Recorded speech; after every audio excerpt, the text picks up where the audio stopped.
Hi friends, welcome to my channel. ಈ ದಿನ ನಾನು ಪುಡಿ ಇಡ್ಲಿ ಮಾಡೋದು ತೋರಿಸ್ತಾ ಇದ್ದೀನಿ. ಅಂದರೆ ಇಡ್ಲಿಗೆ ಕಾಂಬಿನೇಷನ್ ಆಗಿ ಚಟ್ನಿ ಪುಡಿ ಮಾಡೋದು ತೋರಿಸ್ತಾ ಇದ್ದೀನಿ. ತುಂಬಾ ರುಚಿಯಾಗಿರುತ್ತೆ. ನೀರು ಹಾಕ್ದೇ 1 ತಿಂಗಳವರೆಗೂ ಸ್ಟೋರ್ ಮಾಡಿ ಇಟ್ಕೋಬೋದು. ತುಂಬಾ ರುಚಿಯಾಗಿರುತ್ತೆ.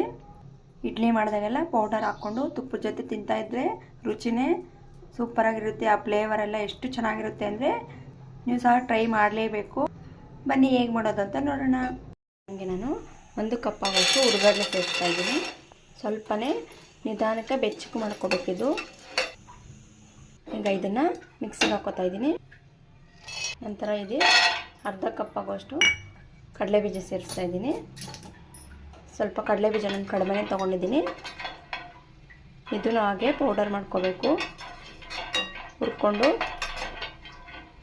ಕಡಲೆಬೀಜ ಹುರ್ಕೊಂಡಾಗಿದೆ. ಮಿಕ್ಸಿಗೆ ಹಾಕೋತಾ ಇದ್ದೀನಿ. ನಂತರ ನಾನಿಲ್ಲಿ ಒಂದು 5 ಬ್ಯಾಡಗೆ ಮೆಣಸಿನಕಾಯಿ ಡ್ರೈ ರೋಸ್ಟ್ ಮಾಡ್ಕೋತಾ ಇದ್ದೀನಿ. ಚಟ್ನಿ ಪುಡಿಗೆ ಯಾವಾಗಲೂ ಅಷ್ಟೇ ಒಂದೊಂದೇ ಸಪ್ರೇಟಾಗಿ ಡ್ರೈ ರೋಸ್ಟ್ ಮಾಡ್ಕೋಬೇಕು.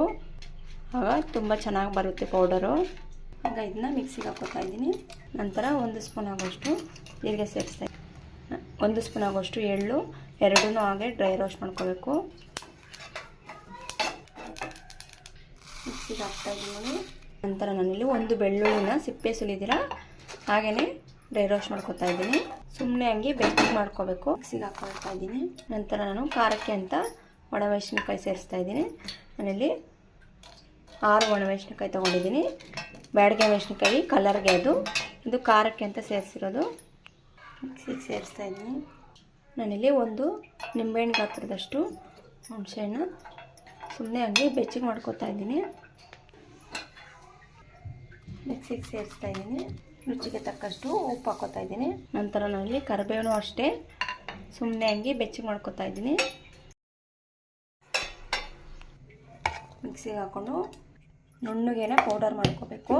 ನೋಡಿ, ಈ ರೀತಿ ಫುಲ್ ಪೌಡರ್ ಆಗಬೇಕು. ನೀವು ಬೇಕಾದ ಇದಕ್ಕೆ ಒಣಕೊಬ್ಬರಿ ಕೂಡ ಸೇರಿಸ್ಕೋಬೋದು. ನಾನಿಲ್ಲಿ ಒಣಕೊಬ್ಬರಿ ಸೇರಿಸಿಲ್ಲ. ಈ ರೀತಿ ನುಣ್ಣಗೇನೆ ಪೌಡರ್ ಮಾಡ್ಕೋಬೇಕು. ಈಗ ಇದನ್ನ ಇಡ್ಲಿಗೆ ಸರ್ವ್ ಮಾಡ್ತೀನಿ. ನೋಡಿ, ಇಡ್ಲಿಗೆ ಪೌಡರ್ ಸೇರಿಸ್ತಾ ಇದ್ದೀನಿ. ಇದಕ್ಕೆ ತುಪ್ಪ ಹಾಕ್ಕೊಂಡು ತಿಂತಾಯಿದ್ರೆ ತುಂಬಾ ರುಚಿಯಾಗಿರುತ್ತೆ. ಅಲ್ಲಿ ಸ್ವಲ್ಪ ಬಟರ್ ಸೇರಿಸ್ತಾ ಇದ್ದೀನಿ. ತುಂಬಾ ಚೆನ್ನಾಗಿರುತ್ತೆ. ಪುಡಿ ಇಡ್ಲಿ ಅಂತೂ ಸಖತ್ ಟೇಸ್ಟಿಯಾಗಿರುತ್ತೆ. ನೀವು ಸಹ ಟ್ರೈ ಮಾಡಿ. ಹಾಗೆ ನೀವು ಹೇಗೆ ಮಾಡಿದ್ದೀರ ಅಂತ ಕಾಮೆಂಟ್ ಮಾಡಿ. ನನಗೆ ವಿಡಿಯೋಗೆ ಒಂದು ಲೈಕ್ ಮಾಡಿ. ನನ್ನ ಚಾನಲ್ನ ಮಿಸ್ ಮಾಡದೆ ಸಬ್ಸ್ಕ್ರೈಬ್ ಮಾಡ್ಕೊಳ್ಳಿ. Thank you friends.